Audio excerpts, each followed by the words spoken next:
The USCF rules for the Andalusian and Lusitano horses were written by the IALHA to encompass both the Spanish and the Portuguese bloodlines and any mixture of those two bloodlines.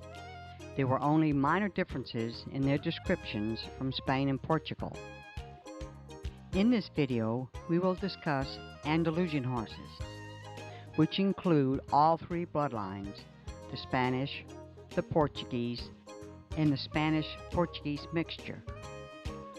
All of these horses in the U.S. are shown together in the AL breeding and halter classes as well as in the performance divisions. The unique conformation of the Andalusian horse was shaped by the different ways he has been used over the last 1,000 or more years. To understand the conformation of the Andalusian horse, you must first understand what the breed is physically designed to do. There are many equine breeds in the world, but none designed to function exactly like the Andalusian. They are unique and versatile performance horses that have exceptionally strong bones, with legs set well under the body that aids them in their instant maneuverability and flexibility. Good slope to the shoulder, deep heart girth, round, powerful haunches, and gaits that are smooth without sacrificing agility and strength. Conformation dictates the abilities of how a horse moves and performs. A basic knowledge of anatomy will help you understand what you see on the surface and how it impacts the hallmarks unique to the Andalusian breed, flexibility and instant maneuverability. Each part of a horse must blend with the whole to create a horse that can function at maximum efficiency. A horse is only as strong as its weakest link. A strong shoulder, coupled with an inferior hindquarter, will lessen the ability of that shoulder to function to its full potential, just as the effect of a strong driving hindquarter will be diluted if the horse has a poorly positioned shoulder. The most important aspect of correct conformation is balance. Within the parameter of correctness, there is room for varying builds, but the conformation needs to be balanced for the individual.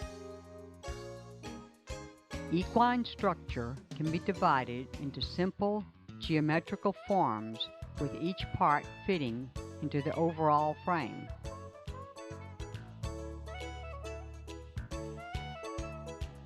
Let's look at some diagrams that will help illustrate how to analyze and understand balance when evaluating conformation. Bones are the framework and the levers. The muscles and tendons move the bones. Figure 1 illustrates what we will call the ideal. This horse is well balanced and should have the physical abilities to do the jobs that the Andalusian horse was designed to do. Most equine experts agree that when viewing the conformation of a riding horse from the profile, that you should be able to visualize a square that is formed from the point of the shoulder to the point of the buttock, and from the withers to the ground, so that the large square, as shown in this figure, is formed. In a correct Andalusian horse, the body can be divided vertically into 3 equal areas and horizontally into 4 equal areas. So we will add a grid to our ideal horse. These divisions are a good method of visually discerning if a horse has balanced structure in the body. The 3 vertical areas are the neck and shoulder, the back, and the hindquarters. The vertical lines separating these areas should be at the center of the withers and at the hip. The four horizontal areas are withers to point of shoulder to girth, girth to center of knee to ground. These areas divide the horse into four 25% each equal areas from the ground to the withers. The withers to girth should comprise approximately 50% of the height of the horse, and the legs the other 50%. A diamond is also formed by the point of the chest and the point of the buttock when connected to point Z and point X. Point Z is an additional 25% of the horse's body height above the withers, and point X an additional 25% to the middle of the knees. This diamond also creates the guidelines for the ideal angles of the shoulder and the hip. The angles indicate approximately where the back of the front legs meet the body and where the stifle joint is located. The front legs should set well under the body, and the center of the front legs should only divide area 1. The slope of the front pastern should match the shoulder angle of 45 degrees, with the angle of the hind pastern usually just slightly steeper. The muscling in the forearm should be wide, deep, and long, in the same basic overall size as the gaskin area.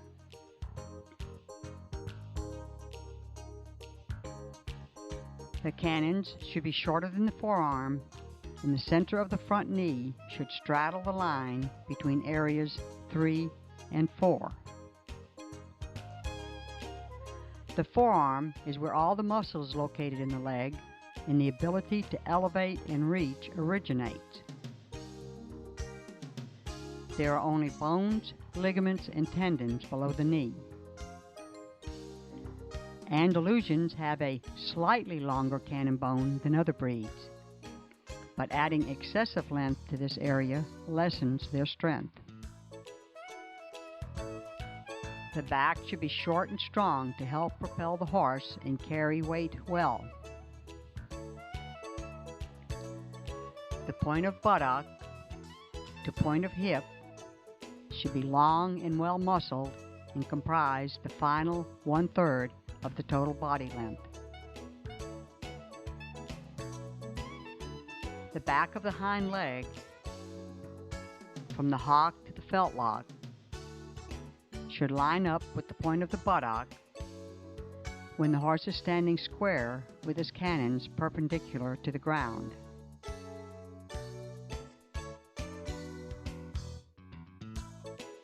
The croup should be long and powerful, as it is part of the motor that drives the horse and allows the front end to lift and reach.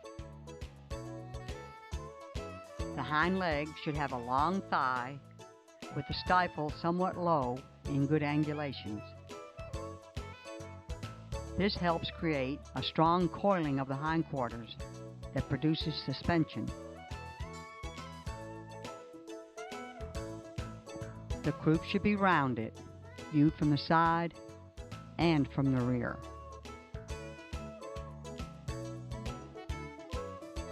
A tail carried close to the body goes along with a soft, supple back and loins.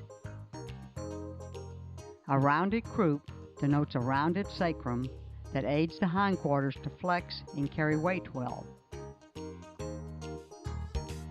Now that we have looked at our ideal horse, divided into simple geometrical forms, let's look at some other figures with various deviations from the ideal represented by Figure 1 and see what happens. Figure 2. Figure 2 is very similar to the horse in Figure 1. You have seen this type of build winning in the show ring and may think that there's nothing really wrong with such structure. But look closer and the problems appear, especially if your goal is to continue creating and preserving the athleticism that the Andalusian horse is famous for. The point of the buttocks is now above the grid line.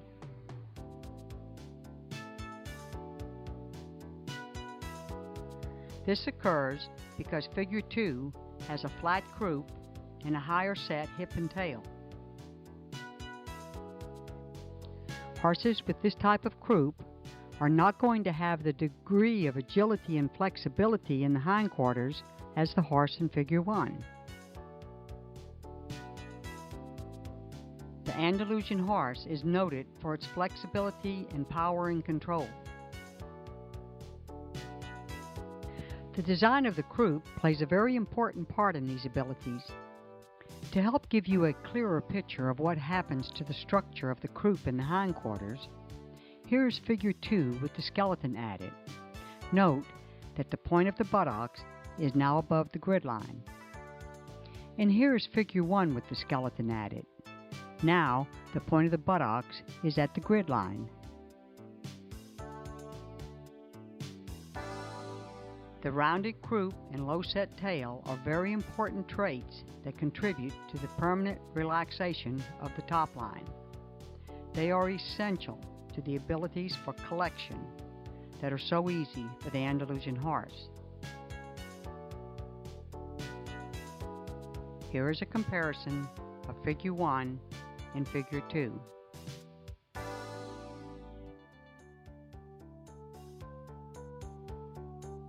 Figure 3.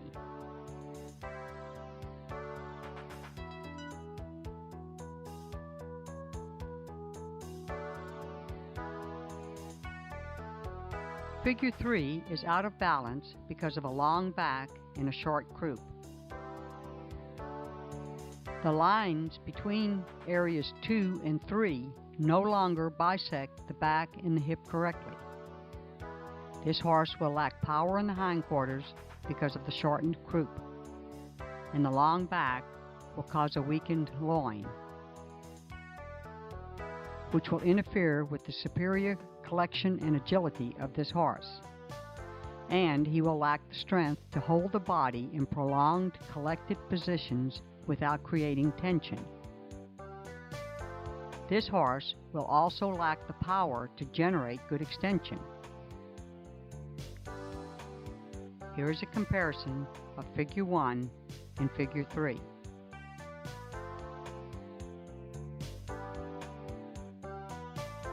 Figure 4.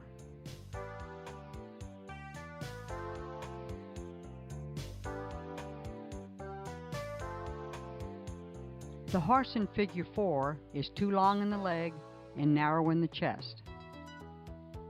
The added length of leg will restrict the amount of elevation or lift in the front end and the coiling abilities of the hindquarters. The lack of depth in the chest and shoulder creates restrictions to lung capacity and endurance. Depth of girth structurally helps the strength of the back. This horse also lacks depth in the gaskin area because of the excessive length in the leg. Here is a comparison of Figure 1 and Figure 4.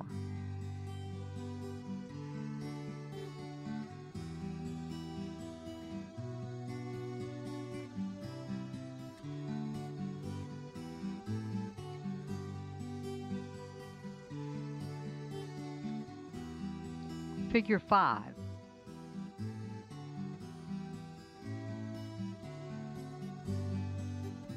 Figure 5 has a straight shoulder and low-set neck.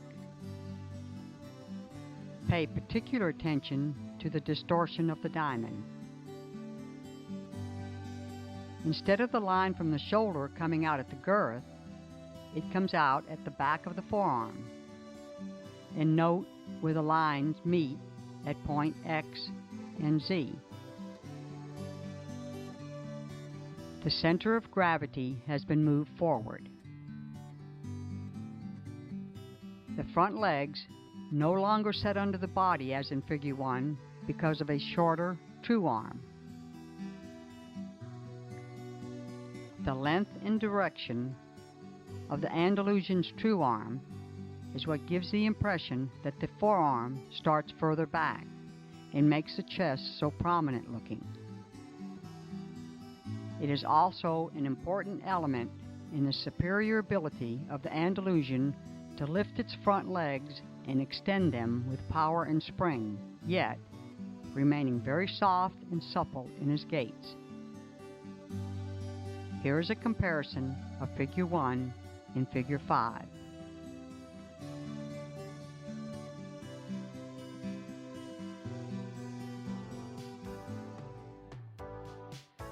Figure 6.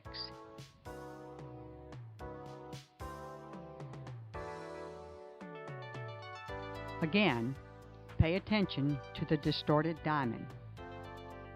Figure 6 has a straight shoulder, low set neck, and a swan neck. If the neck is very curved towards the head, the second cervical vertebra, it is called a swan neck.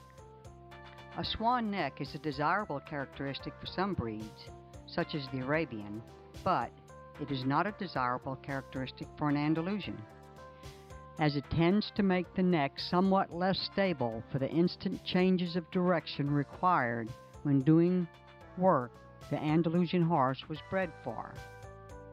One of the contributing factors that gives the Andalusian horse its unique round appearance is that the neck achieves its characteristic arch by the processes of the third and fourth vertebrae, which make the arch more accentuated towards the middle part of the neck. A swan neck gives a false impression of height to the forehand. Here is a comparison of Figure 1 and Figure 6.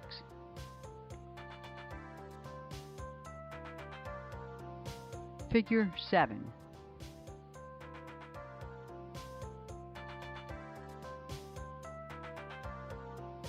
Figure 7 has a high croup and the point of the hip is too high. This horse will be heavy in front, and it would be difficult to keep the saddle from interfering with the already overloaded shoulders. Here is a comparison of Figure 1 and Figure 7.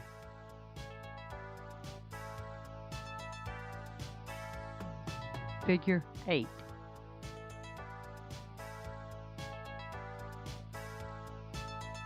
Figure 8 has a long back.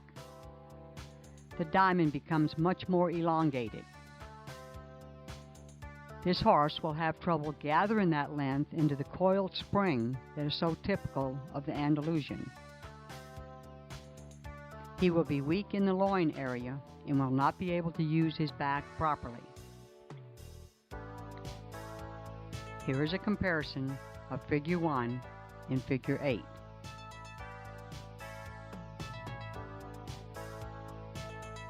Figure 9.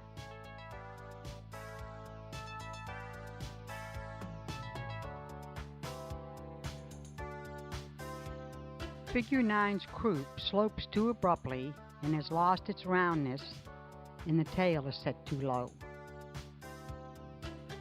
The extreme drop in his tail setting may even give the impression that he is lowering even more behind than the others, but it is purely an optical illusion. This horse will be able to coil up like a spring, but his ability to extend will be severely hampered. The Andalusian horse should be able to extend as well as collect at all paces, coiling and uncoiling the spring. Here is a comparison of Figure 1 in Figure 9.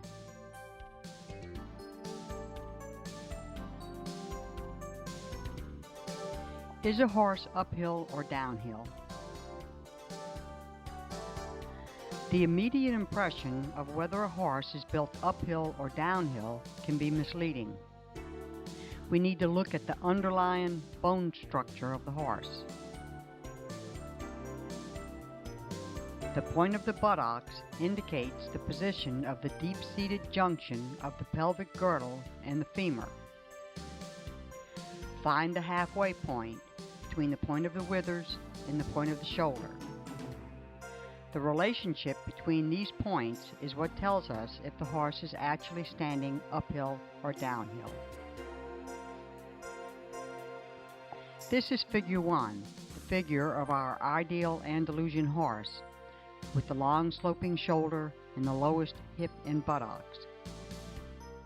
The skeletal structure clearly shows these, even though his croup is not greatly lower than his withers. The crosses indicate that he is standing uphill.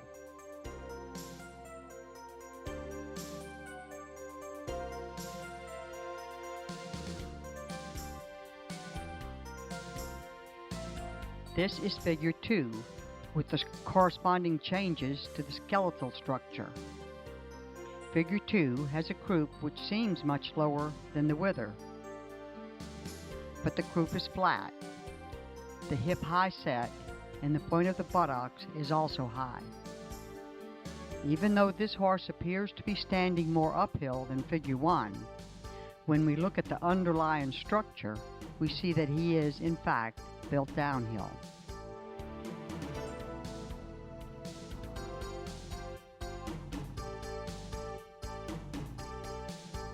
Let's talk about the importance of a good shoulder. To help you understand how to look at and analyze good shoulder angles, let's take another look at Figure 1.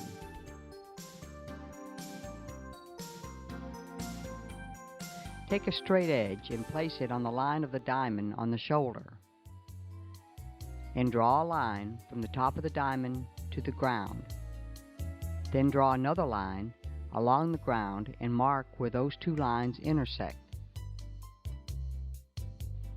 That intersection will give you a pretty good idea what the maximum length of stride the horse in Figure 1 will be capable of achieving, barring any other limiting conformation traits. By using the same method, it is apparent that the horse in Figure 6 will be hindered in its stride because of the steep angle of the shoulder.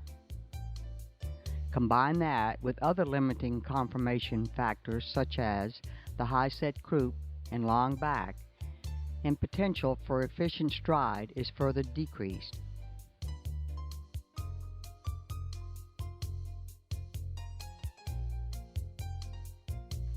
Using this same method, look at photos and draw these lines on the photo. It will help develop your eye for analyzing shoulder conformation and the potential length of stride for that horse.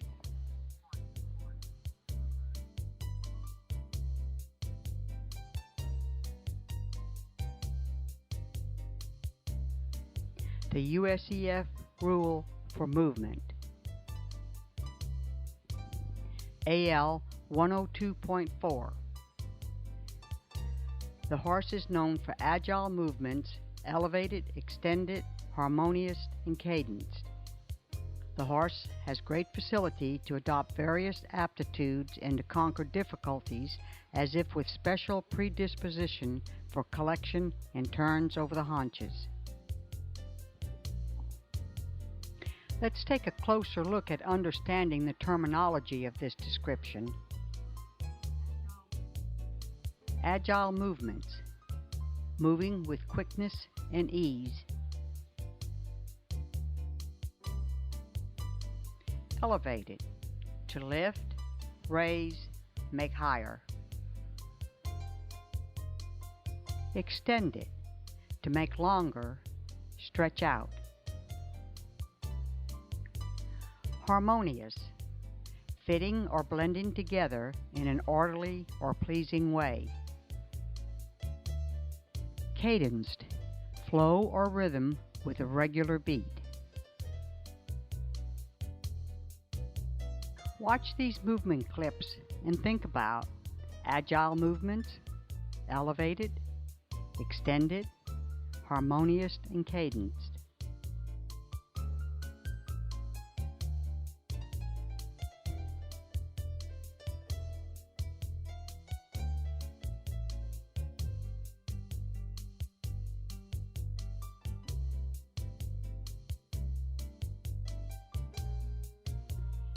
These horses all fit the descriptions outlined in the rules. Each one moves slightly different, but they are all within the parameters of the written description.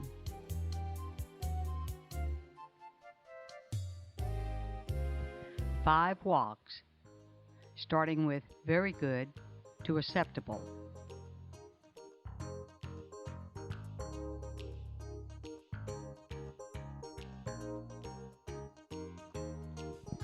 Very good length of stride, soft and supple in the back and loins, creating engagement that shows a good overreach of the hind foot into the front hoof print.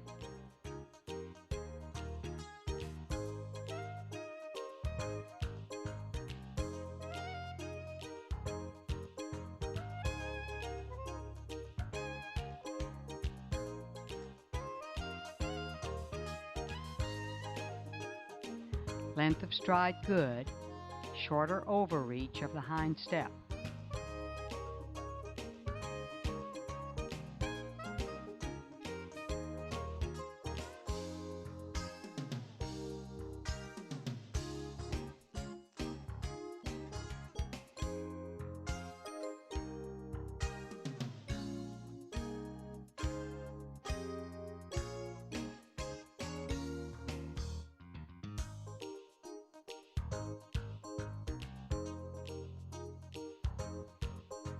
Shorter length of stride. Overreach does not make it to the front hoof print because of stiffness in the back and loins.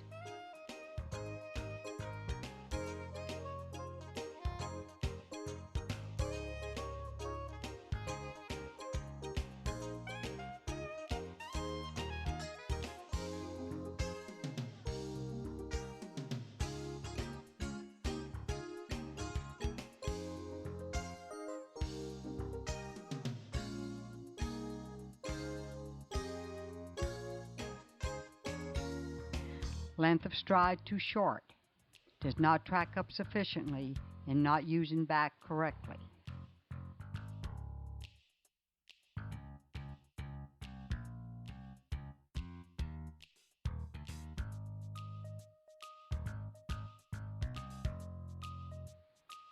Stiff in the back and hocks, not tracking up with the hind steps.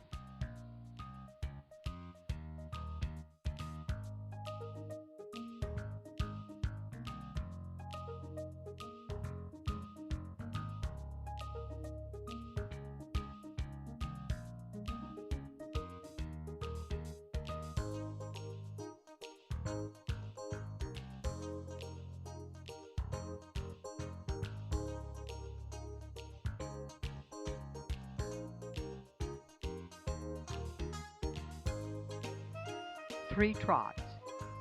The first two very good, the third acceptable.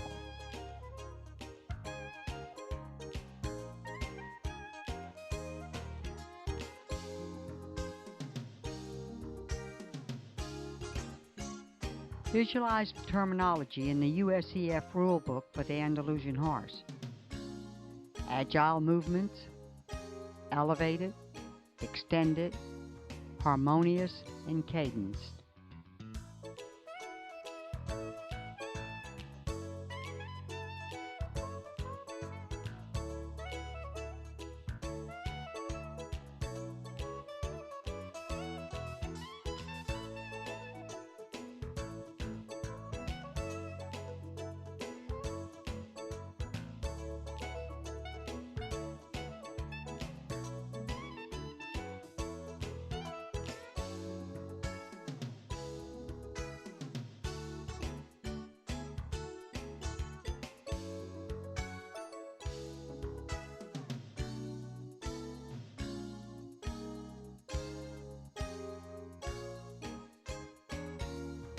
This horse's movement is not as agile or cadenced as the first two horses.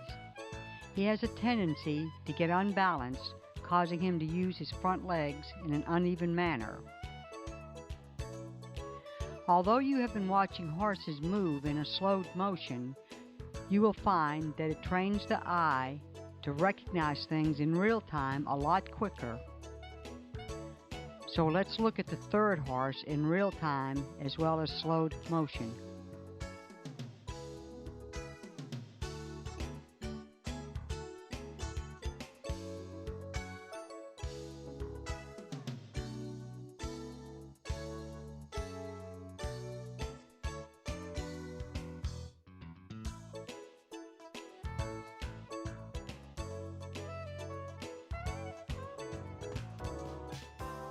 Let's look at some photos, and using the same methods that we used on the various diagrams, draw lines on them. It will help develop your eye for analyzing the various aspects of conformation that have been discussed in this video.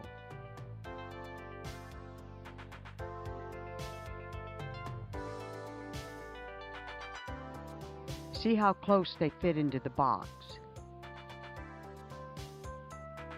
or the grid. Of withers to girth, girth to the ground, cannons to forearm, potential length of stride, and other aspects of conformation shown in this video. I think you will find the results very interesting.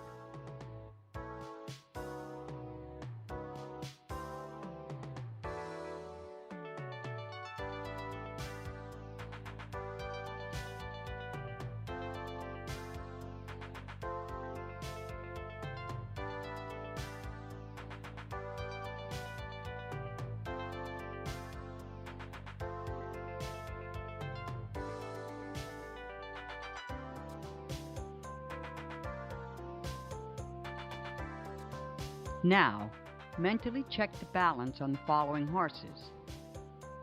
To get more practice, start drawing the grids and lines on photos of Andalusian horses. It is a great learning tool that will become second nature to you, and you will find that you will start visually using this procedure without having to draw grids or lines.